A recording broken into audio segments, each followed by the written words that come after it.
In all honesty, when I grow up, I want to be Carl Sagan. March 20th, 2014, The People's Radio. The People's Radio is brought to you by the working class. The thoughts and opinions expressed on The People's Radio do not necessarily reflect the thoughts and opinions of The People's Radio, of the supporters of The People's Radio, or of anyone else. You have been warned. NASA says that I'm right. NASA says I have been right about everything. I want that to sink in. I want you to think about that. Everything points to the fact that I am right. I have been right before. I am right now. Society is headed to the beginning. The beginning is near. The singularity approacheth.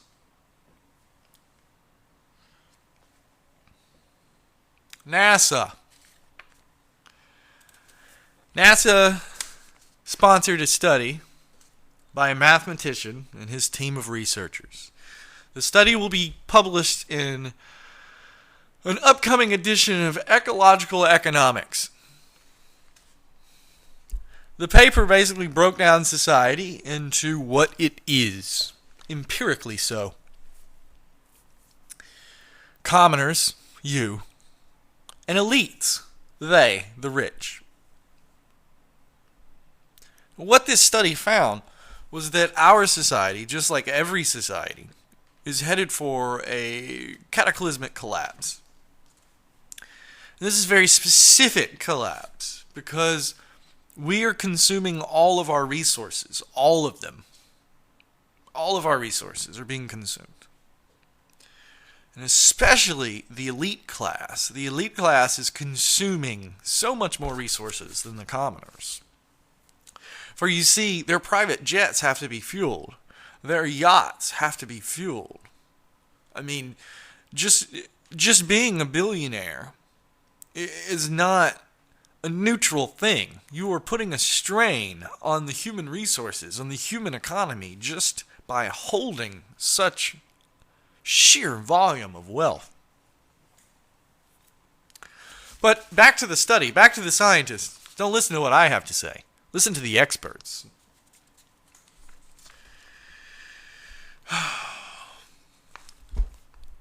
Quote, the collapse of society is coming in the coming decades will come because elites consume too much, resulting in famine among commoners that eventually cause the collapse of society. That is, unless, the study concludes, society is ready to immediately do one of two things. Either immediately greatly reduce income inequality, what we preach here, or strictly control population growth. They're talking about breeding rights.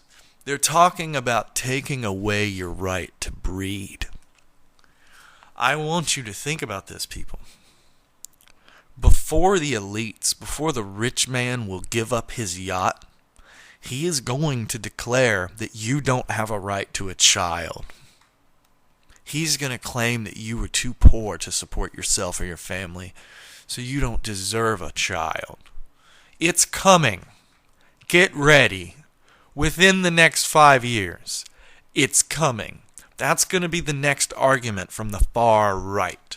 They're going to say, well, we're sick and tired of all these entitlements going to all these poor children that should not have even been made in the first place. You heard it here first, people.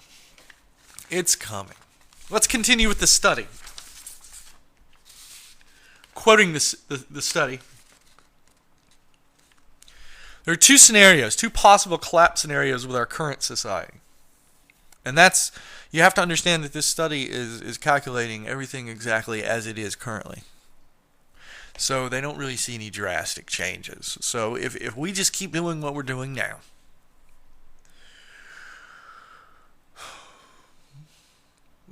750 years, the elites will suddenly spike, causing a scarcity of workers, and then the death knell of society will come by the year 1000. The second full collapse scenario has the elites and the commoners irreparably eating up the Earth's resources in 350 years, which will slowly bleed to death humanity. And we're looking at mass human extinction within 500 years. That's if nothing happens, if we do nothing now. We are currently consuming all of our resources. They are consuming everything. If there's oil, they're burning it. If there's gas, they're igniting it. If there's water, they're drinking it. Humanity is chewing through its resources like it never has before. It's just... This is unsustainable, folks. Our current society was built in a time of colonialism. It doesn't work in today's 21st global economy. The elites are too heavy. We hold them up. They are on top of us, and they are too heavy. They have too much resources, too much wealth, and the entire system is going to collapse under the weight of the upper class. It has happened before. It will happen again. Bill Gates, speaking American Enterprise Institute, an economic think tank. This is a bunch of right-wingers. He says a lot of people will go without work. They're going to be replaced with software automation within 2 decades. Within 20 years. That's your lifetime. Your job's going away in your lifetime. Quote, software substitution, whether it's for drivers, waiters, or nurses, it's progressing. Technology over time will reduce demand for jobs, particularly at the lower end of the skill set. He's talking about your job. If you're listening to me, he's talking about your job is not going to be there in 20 years. Do you see why this radio program is for the younger generation? They, the older fucks, are burning society to the ground. They're taking it all. They're consuming it all right now. And they're saying, who cares about the future generation? They're consuming it all. All of it. Let's move on to a new segment I would like to call Conservatives Whining About the Clock Moving Forward. The Republican Party in America has a serious problem. They have a demographic problem, they have a public opinion problem, and they have a problem because they're living in the 18th century. They have nothing. Let me explain real quick, folks, because a lot of people ask me, if the Republican Party is so unpopular, if the Republican Party is in such trouble, then how come the Republican Party still controls the House? How does that work? Well, it's very simple. They jerry-rig the district elections. So whenever you have a House member who's up for a vote, he makes sure that his district has enough old, upper-class white people in it to vote for him, and not enough Hispanics or blacks.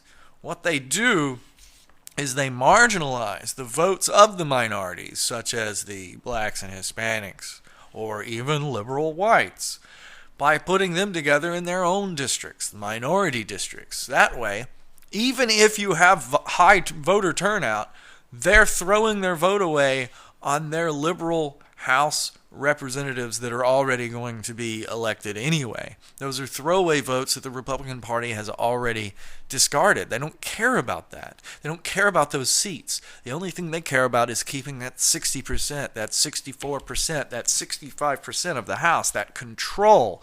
And the way that they do that is they keep their traditional representative seats. And the way you do that is you jerry-rig the elections. The game is tilted. It is rigged. They draw the lines in the dirt. They draw the lines on the map. They decide who gets to vote for them. Tell me that's what you thought democracy was. Tell me, in all honesty, you thought you were free and you got to vote for politicians. No, the politicians decide who votes for them. The system is fixed. Anyway, the Republicans have a serious, despite using every cheating method in the book, despite constantly jerry-rigging elections, making sure that they handpick their constituency, their populace, their citizenry, their electorate, their base, by making sure that they decide who votes for them, they are in control. It's an oligarchy. They just handshake. It's a bunch of rich people get together in a club that you've never even heard of before, or they get together in backroom deals and they shake hands, they smoke cigars, and they talk about, oh yeah, well here's Jerry. Jerry's up and coming, he's good looking, and he goes along with the program. And they pat him on the back and they say, we'll take care of you. I'm not making this up, folks. I'm not making this up. This is how our system works. It's how it runs. It's just madness. You should be angry. You should be upset. But the Republican Party, despite all of its money, all of its misinformation campaigns, despite the fact that they continue to convince the majority of the working man to believe their bullshit garbage, despite all of that, they have some serious demographic problems. The young people like me, the young generation like our generation, the generation behind us, is the most liberal generation America has ever seen. We don't want income inequality. We don't want unemployment. We don't want to hate people just because they are minorities. We don't want to keep immigrants out of our country. We want this to be a prosperous nation, a land of the free, a land of opportunity for all. That's the point of America. But the Republican Party is losing. They have serious demographic issues. Their voters, their supporters, are dying of old age. Your Fox News demographic, that's like the average age is somewhere around 65, 67 years old is your average viewer of Fox News. Their audience is literally dying off of old age. So Rand Paul from Kentucky thinks that he has a solution to this problem because, he was raised by the libertarian white supremacist Ron Paul. And his solution is so simple. It's, quote, this is Rand Paul speaking, I think the Republican Party, in order to get bigger, will have to agree to disagree on social issues. Genius! Genius! Did it really take a libertarian? Did it really take Rand Paul from Kentucky to tell the Republican Party this? To tell the Republican Party to stay out of a woman's uterus, to stay away from gay marriage, to leave these poor people alone, to just leave the social issues alone, allow the advancement of society to continue, allow society to progress forward, allow the clock to turn. That's all people want. Well, let me tell you something. The Republicans are not taking that. They're not taking that line down. No. They're not happy. They're not happy at all. If you've got to get right and wrong right, you can't get right and wrong wrong. Right and wrong comes from the mouth of God, the Word of God. Right and wrong is already determined. You can't give it over to some generation of people, or I don't care how media savvy they are. I don't care how relevant they might seem. That's not where truth and right and wrong comes from. It is eternal. It's transcendent. And what I'm saying, this worldview was understood, well, intrinsically, by our founding generation. What Rand Paul is suggesting by this, we need to agree to disagree on the moral issues, and we're just going to leave it over to the kids, if you will. what he's suggesting is really a formula for total chaos, tyranny, and anarchy. It's really an un-American and unbiblical worldview. It flies in the face of Americans. What Bill Gates has been saying, I've been saying for years, other people have been saying for years, you've been saying it for years, everybody knows it's coming. They've been talking about it since the 70s. Everybody knows that automation is coming to the workforce. It's going to replace pretty much everybody. Are you a doctor and you're listening to me? Your job's not safe. Are you fucking kidding me? Nobody wants you to work on them and to be a doctor when a computer can get it right all the time. There's no malpractice. When Watson diagnoses a disease, he gets it right 99.9999999% of the time. That's how technology works. Technology is better than a human being. A forklift can dig a trench faster and better than people with shovels. That's just how technology works. We make technology to enhance ourselves, to make ourselves better.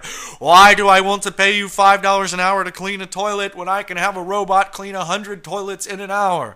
It makes no sense. Automation is coming to the workforce.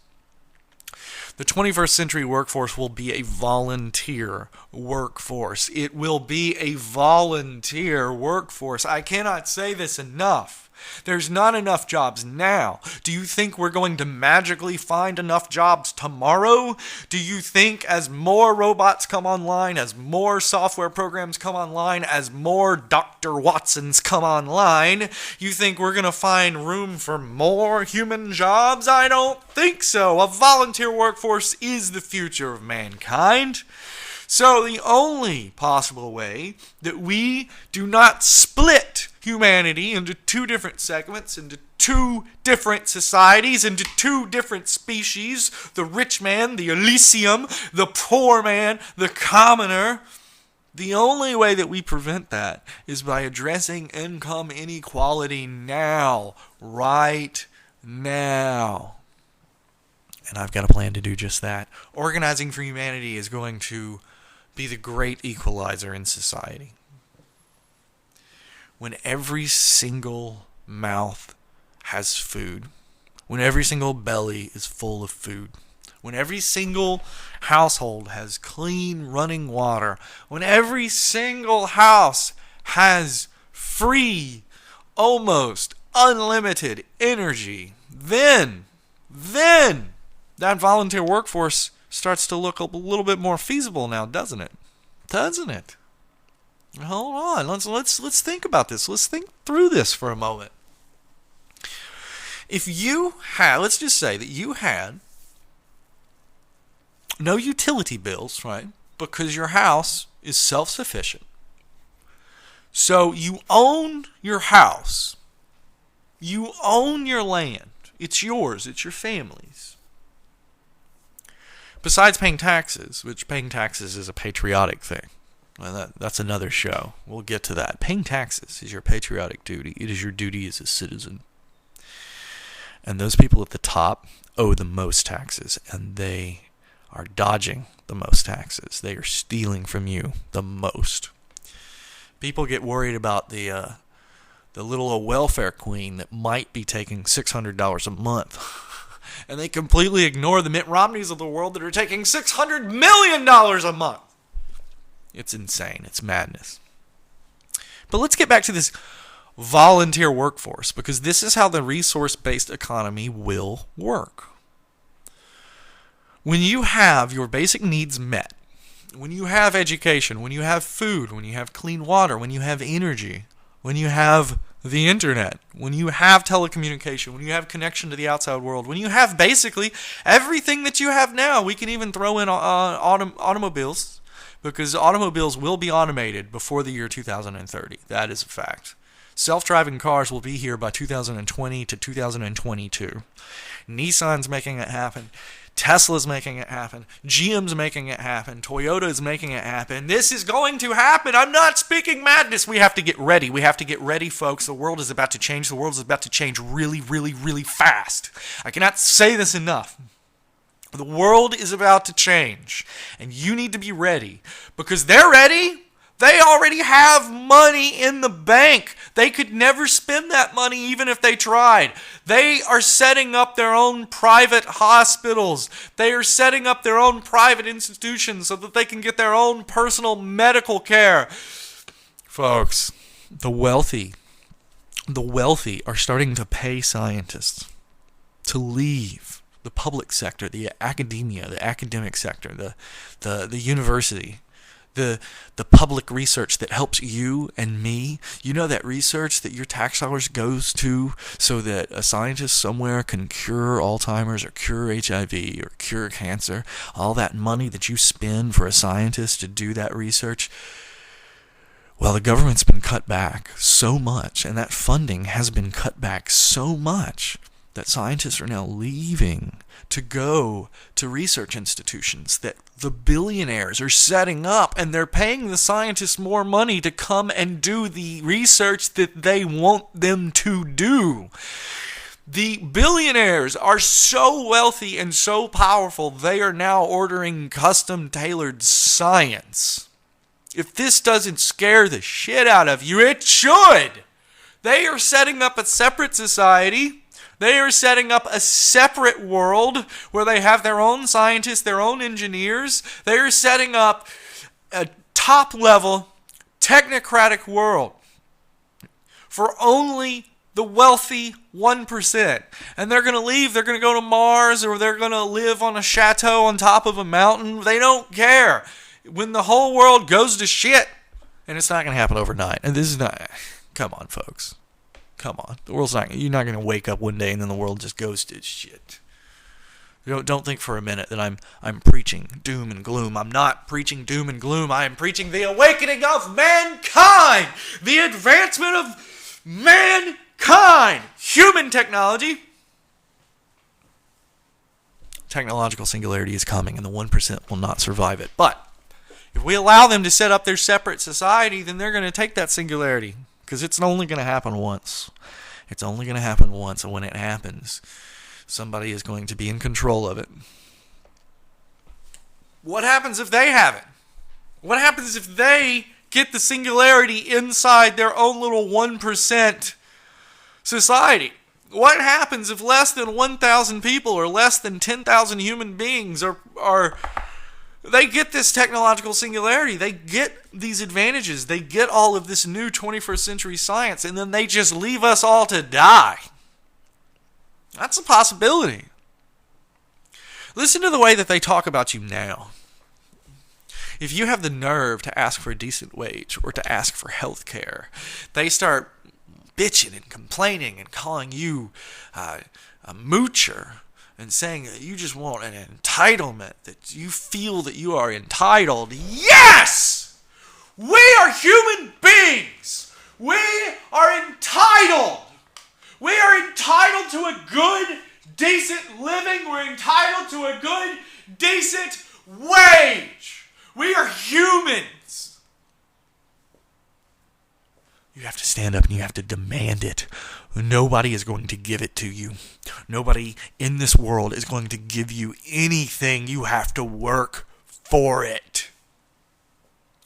They're taking from you. They're taking 90%. They're taking 98% of the money that you generate. And then they are blaming you and calling you spoiled for wanting the money that you made. This is the last labor movement of mankind.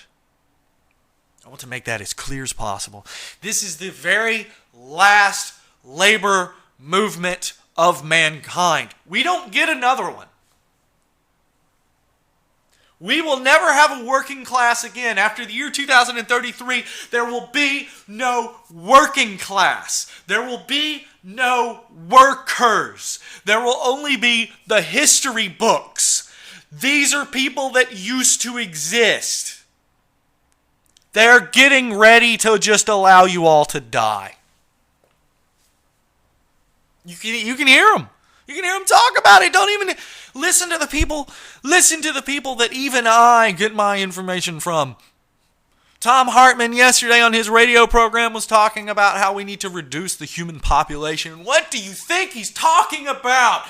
They're talking about getting all of this wonderful technology and just leaving you to die and to starve to death. They're talking about allowing 1 billion people in China to starve to death and to just die. They're talking about just letting 1 billion people in India starve to death and die. They're talking about just allowing human beings to perish because they think 8 billion human beings is too much.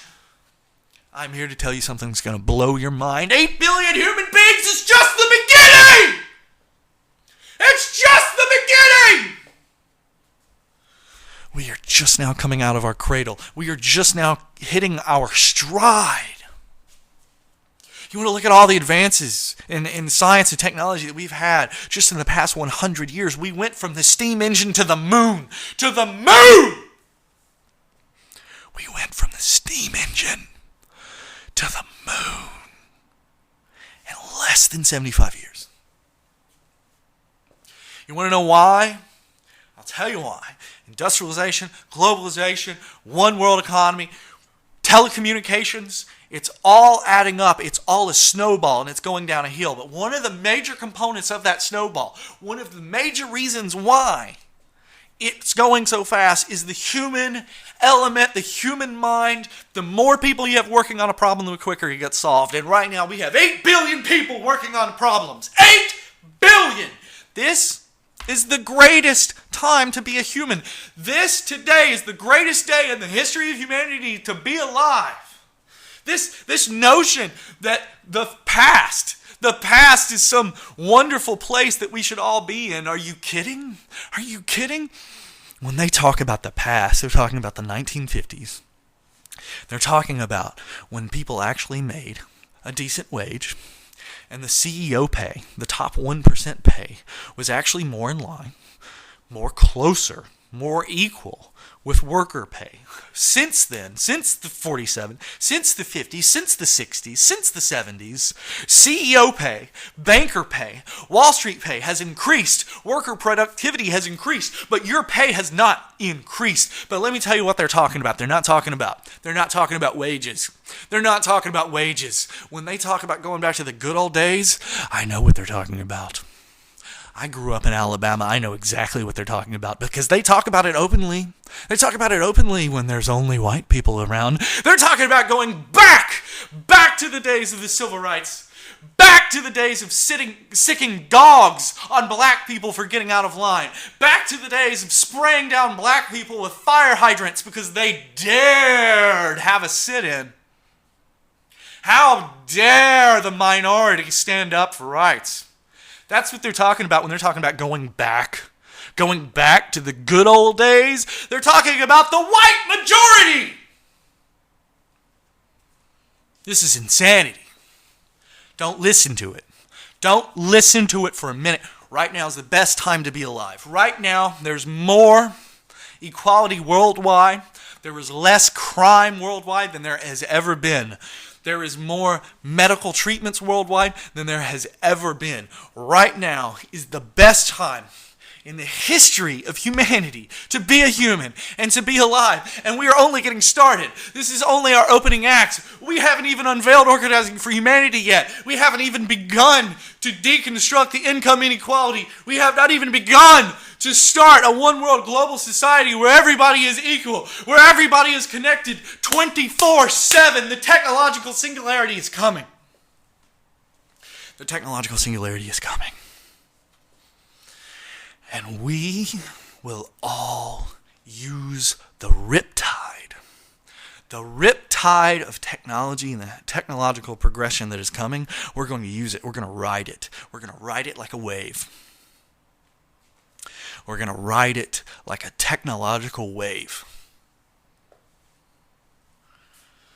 10 years ago, did you think you would hear anything about multicopters delivering Amazon packages to your house? Did you think you'd hear anything about that? 10 years ago, did you think they would be announcing on the front pages of Google News, another child cured of HIV? This is 2014. We're only getting warmed up. We are only getting warmed up. Let's talk about why a 1%er, a billionaire, is not a worker. Let's talk about that real quick. A laborer labors. He labors, and then that is turned into currency. Currency is what he's paid for his labor. That's how it works. Some people consider that system completely immoral. Others consider it awesome. Normally, the amount of money they have in the bank account determines how they favor that system or not. Let me tell you what, a laborer labors. A laborer works, and then he makes a paycheck. He makes an earning. He makes a living. And he takes that money and he uses it to feed his family, to pay for his property, to buy an automobile, whatever. If there's enough left over, then the 1%ers convince him to buy their stupid shit that they manufacture in China using child labor and sell in Walmart. This is the reality of the world we live in. The 1%ers, though, they don't actually work. They don't work. Let me explain that. A capitalist is a person whose primary income, the majority of their income, the majority of their profit, the income that they use to sustain their living and their livelihood, the majority of their income comes from the trading of capital on the open market. It can't be a closed black market, because if you do that, then that's just, piracy and money laundering, and we just call it white-collar crime names. But the point being, the 1%ers do not labor. They fly around in their corporate jets. They fly around they ride around in their yachts on the open ocean. Every day is a vacation for them. Every day they're being shuffled from place to place by handlers. Because once you make it to that level, you don't have free choice anymore. You have an itinerary, and you have an organization and people around you that, they need you. They feed off you like a parasite, because you are the keeper of the gold. You are the person with the pen that can sign the paychecks. But I digress. The 1%ers do not labor. They do not work. Any labor that they put in, any work that they put in, is voluntary. It's something that they willingly do of their own accord. For example, Bill Gates. Bill Gates doesn't have to ever show up to Microsoft to ever do any work whatsoever. He never has to pick up a phone for the rest of his life. He never has to do anything. He can sit at home and watch TV for the rest of his life. He does not need a single penny of money, because he's rich as hell. But instead, he decides to do things with that money. Why is that? Why would a wealthy man who does not need to work decide to work? It's an interesting question. George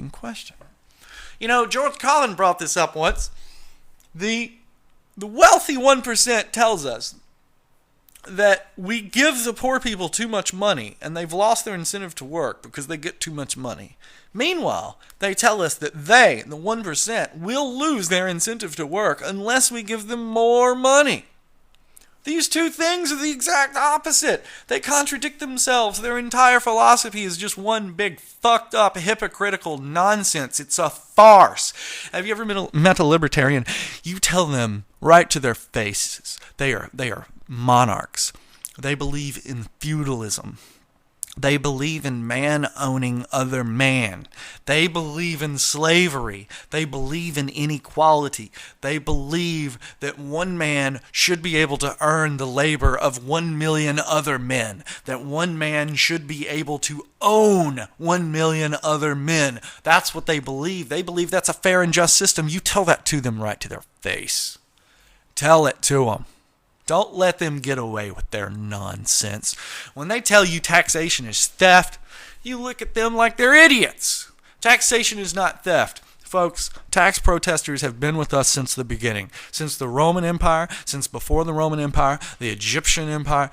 They've been with us since the beginning. There has always been wealthy people that have said, taxation is theft. You're stealing my money. Do you know why they whine about their money? Because they didn't work for it. That's why they whine about it. It's all just money on paper. Let me tell you about the divide. This is the point that I'm getting to. Let me tell you about the divide in society. There comes a point where your money becomes just a big pile of money, and you have so much money that your money makes money. That's how it works. That's the secret. That's the secret. People pay these get-rich-quick scheme guys like, who's the guy that just went to jail? Kevin Trudeau. The guy before him that used to have the infomercials on at night where he would say, by just putting one little ad in one magazine, I was able to make blah, blah, blah, and I can show you how to do that too. He killed himself, by the way. He built an empire on lies, and he told a bunch of people that they could get rich. They sent their money, and it was all lies, and he was just scamming people and taking their money. He killed himself. He committed suicide. Some people would say that was because the guilt caught up with him. Nobody knows. Nobody really knows why he killed himself. But anyway, one would like to think that right before a bullet went through his head, a thought went through his head about, oh man, I shouldn't have taken advantage of so many people. Because they don't take advantage of the 1%. They don't take advantage of a person with money. They take advantage of the lowest of the low, the people who are desperate, because those are the people who send in money. Those are the people who want their lives to change. A rich man doesn't want his life to change. He's fine. He's okay. If he wants his life to change, he will buy a Sea-Doo. He will buy a new house in Paris. He will change. He'll get a new car. He'll get a new girlfriend on the side. He can do whatever he wants because money gives you power! Money is the power to do anything you want. Money shields you from the state. Let me ask you a question. If Mitt Romney was to ever get into a legal confrontation outside of a gas station, if he was to ever pull out a gun and shoot it at some teenagers because he thought he was in danger, do you think Mitt Romney would go to jail for that? No. Mitt Romney would have teams of lawyers to shield him. They would find some legal loophole or something. This is how it works. It's a monarchy. It's a monarchy. Our court systems are intentionally complex. Intentionally complex, so that the person with the most lawyers wins. The person who has the most lawyering can win. The person who can look up the most amount of BS research in their law books can find that one little caveat, that one little thing that nobody else found. Oh, well, in 1784 they ruled that blah, blah, blah, blah, blah, so therefore, blah, under this law, it's all bullshit! You should be angry. You should be mad. Your country has been taken over by rich people and lawyers, and they've gotten into bed with each other. And they rub each other's backs, and they look out for each other. It's an establishment. It's a big club. It's the reason why all the political families are all the same. They're all lawyers. They're all rich lawyers. That's what our country is run by. They asked Congress what their profession was, and there was only like 2 non-lawyers in all of Congress. Everybody is a lawyer now. The lawyers have taken over your country. The lawyers have taken all of the money from you, and they've done it with legal loopholes. They didn't labor it away. They did not do 1 million more times labor than you. Mitt Romney does not work harder than you. Mitt Romney works less hard than you. That's not a very grammatically correct statement, but you know what I'm saying. You know what I'm saying. Listen to me. He doesn't work harder than you. He sits around with his family and he talks about public opinion polls. he talks about how, oh, well, if people would just like me, if I could just get that 47% to like my politician smile, if I can just get that one soundbite on Fox News, if I can just get that one commercial to air in that one time spot, this is what the 1% fills their minds with. It's narcissistic garbage. They only care about themselves. They only care about their own agenda. They only care about what they can get. When did we as a society decide that this was okay? Oh, that's right. The reason why we as a society decided that it's okay is because we look up to them and we want to be them and we want to be rich and we hope to be them one day. What is wrong with America is that it's a group of poor people that have been convinced that they are just millionaires that are being taxed too much. Folks, you're not millionaires. You're not being taxed too much. What the hell? America has some of the lowest tax rates in all of the developed world. You have amazingly low taxes. The taxes on the wealthy have been reduced numerous times. Ronald Reagan did it. Bush Sr. did it. Bush Jr. did it. Bill Clinton did it. And President Obama has done it. They have failed you. The politicians have failed you. It has always been the same story. More for them, less for you. More for them, less for you. But it's okay. It's okay. As we're coming into the fourth final segment of the program, I just want to remind people it's okay. The technological singularity is coming. Transhumanism is coming. We are going to break down the class wall. We are going to break down the barrier. Because money is in its very last days. Money is going bye-bye. Money is going away. A NASA study.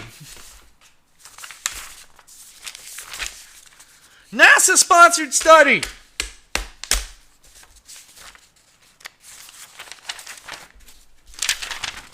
Unless civilization is ready for one of two major policy changes, inequality must be greatly reduced or population growth must be strictly controlled. We don't have enough resources. Don't you dare listen. Don't you dare listen to those idiots that try to tell you that we've got enough oil or we have enough gas.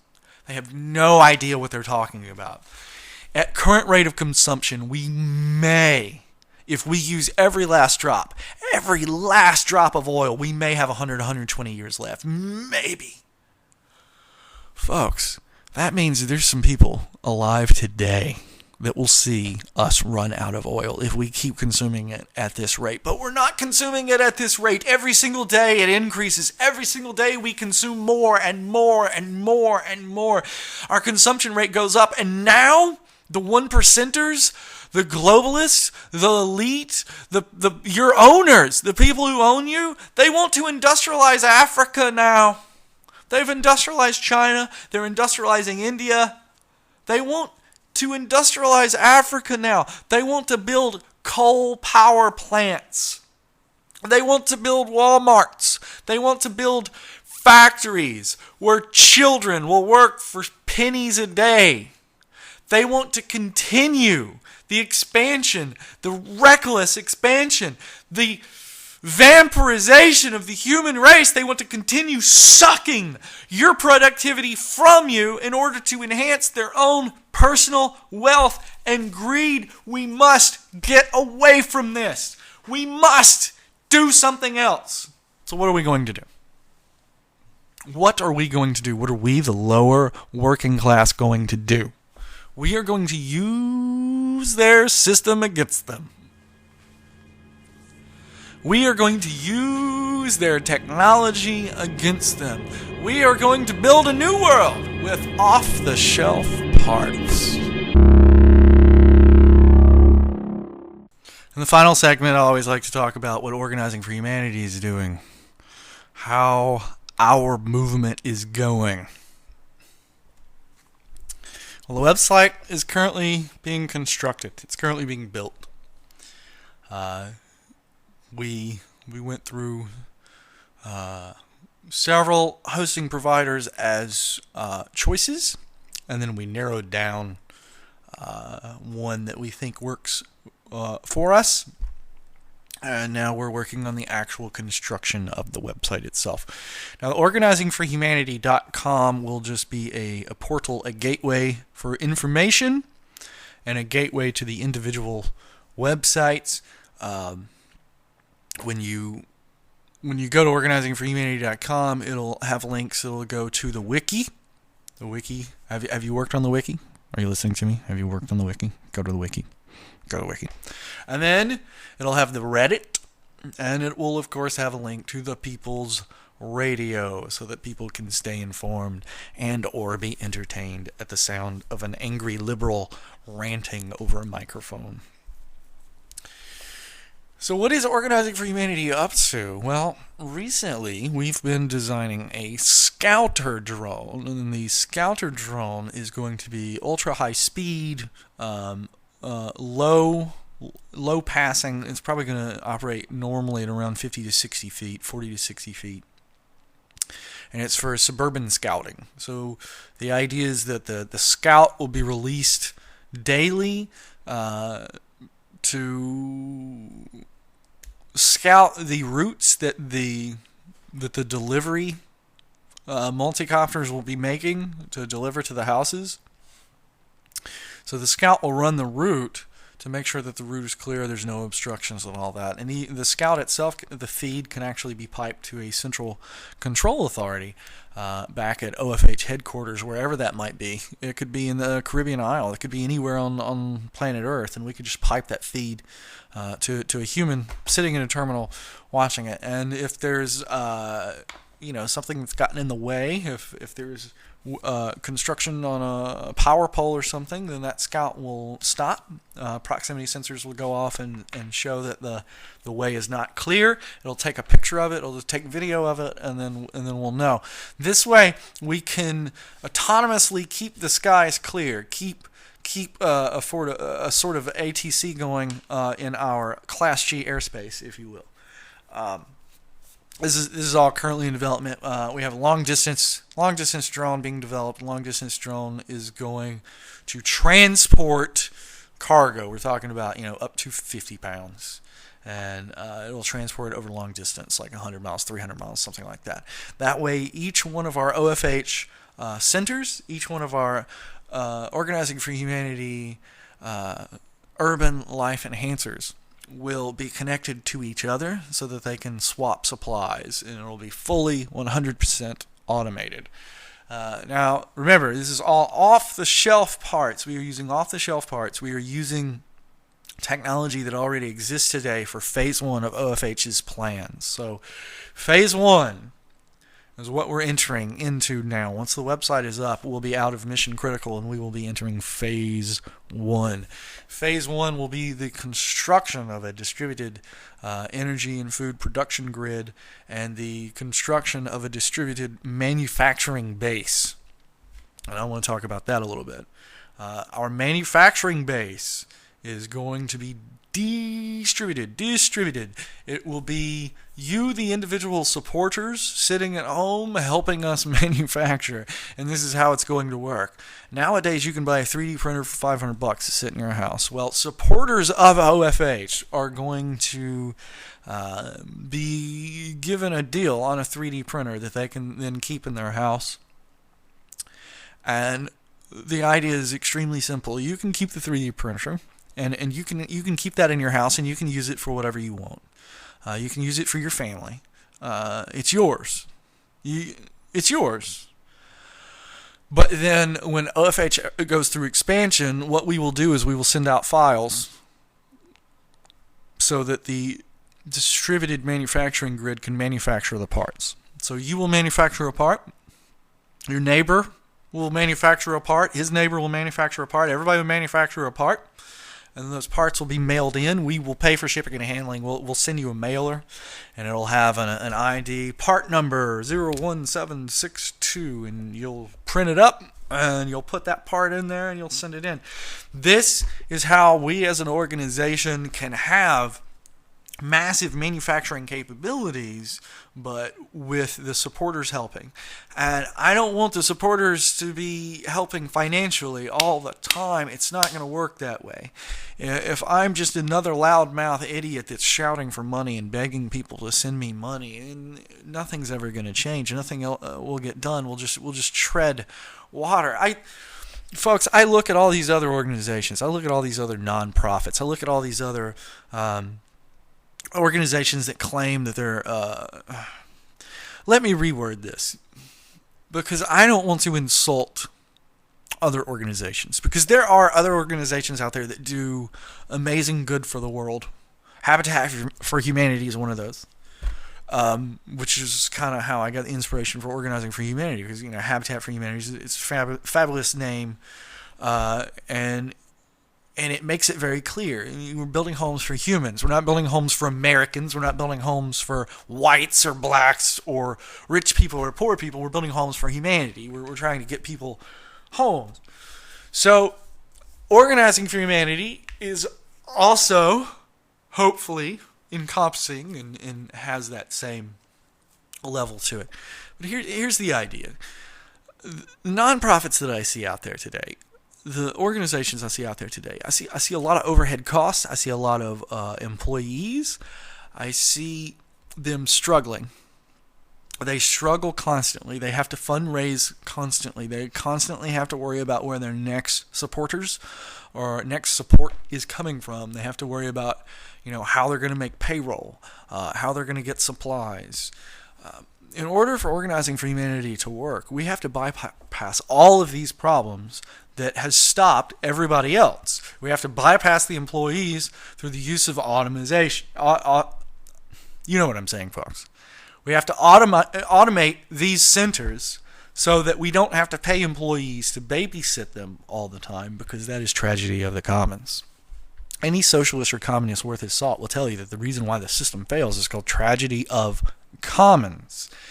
It's when you have a garden or a park. We'll just say a public park, right?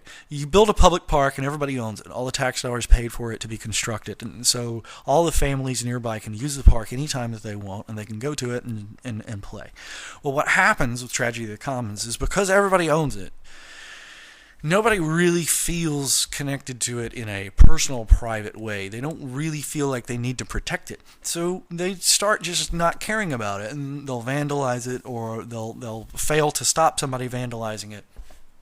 And the park itself will slowly get degraded. And this is what capitalists try to tell you. They try to twist this, and they try to say that tragedy of the commons is a manufacturing defect, that whenever the public sector makes something, they screw it up, and that's just not true at all. That's just not true. The public sector got us to the moon.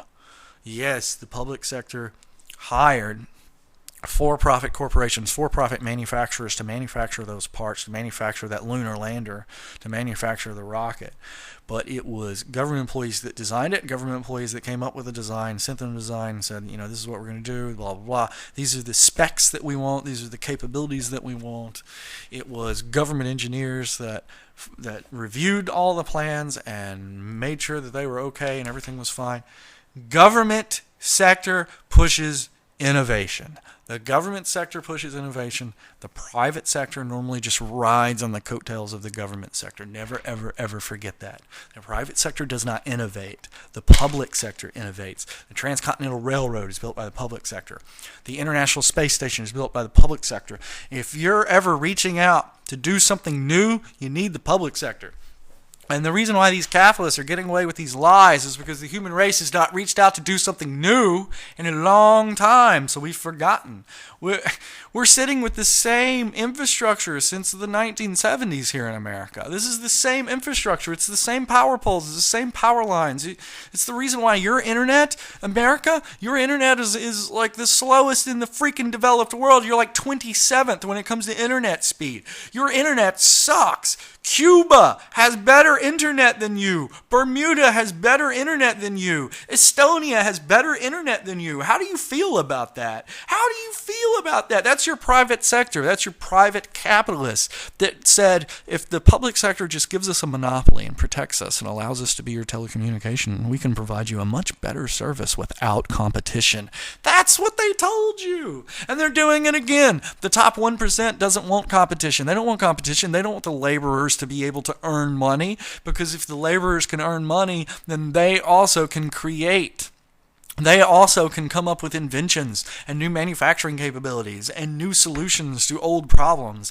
They will have the ability to quit their job and to become an inventor again. Whatever happened to the common inventor? Whatever happened to the common inventor? I'll tell you, he has to work 3 jobs in order to afford 1 child. He has to work a job at McDonald's, KFC, and Taco Bell just to have a roof over his head, because rent has increased since the 1960s, but his pay has decreased or stayed the same.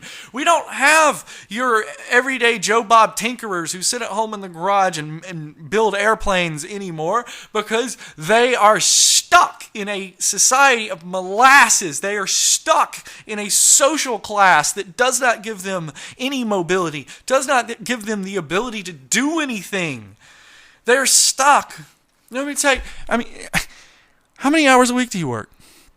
How many hours a week do you work? How much free time do you have? And when you get that free time, when you get that precious little free time that you get, when you get that couple hours a week of free time, you're normally exhausted. You're normally tired from work. The only thing you want to do is you just want to sit down and just be left alone. Just let me watch TV. Let me sit here. Let me eat something. Let me have a beer. Let me chill out for a minute, because you've been working so hard. Folks, it's time to cut back working hours in America. It's time to cut back working hours. It's time to cut back the working week. You should only be working 30 hours a week. You should only be working 30 hours a week. That should be full time. Full time should kick in when you hit 28 hours a week. When you hit 30 hours a week, that should be full time with benefits. But so much to talk about on this program. Hobby Lobby is about to go to the Supreme Court, and they're arguing that because of their religious beliefs, they should be able to deny health care coverage to people because they don't believe in health care. They don't believe in medicine. Their Christianity does not accept modern medicine. That's what they're arguing. They're making that argument to the Supreme Court. We do not accept this contraception, this pill, this hormone, this pharmaceutical pill, this tool of modern medicine. We do not accept it. It goes against our religion, and we want to deny it to our employees. And they're going to the Supreme Court, and this is what they're saying. And the Supreme Court has already ruled money is speech, corporations are people. So the Supreme Court, for the first time ever, has an actual chance of really ruling in Hobby Lobby's favor and saying, you, the corporation, have a right to deny health services to employees based on your religious beliefs. And that will open up Pandora's box. All of the conservatives will then just suddenly say that it's against their religion to provide employees any health services whatsoever because it will save them money. It will save their bottom line. Folks, they're coming to take everything from you. They're going to take everything from you. So what we need to do is we need to set up a support system for ourselves so that we no longer have to rely on money. We can do it. We can do this. We've finished the Folding at Home program. We finished building a distributed computing network so that scientists can use it free of charge. Free of charge. Come use it. Come advance human knowledge. We build food production facilities. We build energy production facilities that we, the people, own. We, the public, own. And it's not going to be built through the public sector. It's not going to be built using government. It's going to be built by Organizing for Humanity. It's going to be built by a group of concerned individuals who actually care about you and care about your family and care about your life. We can do this. We can alleviate our needs in life. We can make sure that our stomachs are full, our mouths are full, that our children are fed. We can make sure that our lights come on daily. We can make sure that these basic needs, clean water, food, and energy, is met. We can make sure that we don't have to worry about money in order to get these things. And once we have these things, then we can springboard our life like a spring, like a diving board in a pool. We have a standing point, a platform to jump off of, and that platform should be no hunger, no human hunger, no going without energy. Are you kidding me? Come on, it's the 21st century. Every single human being on this planet deserves some food, deserves a place to stay, deserves some energy. Now, it's not going to be the Taj Mahal. It's not going to be the Taj Mahal, but we can give them a little motel room to sit in. Come on. There's no reason for people to be homeless. There are more empty houses in America than there are homeless people. This is a fact. Thank you for tuning in to the People's Radio.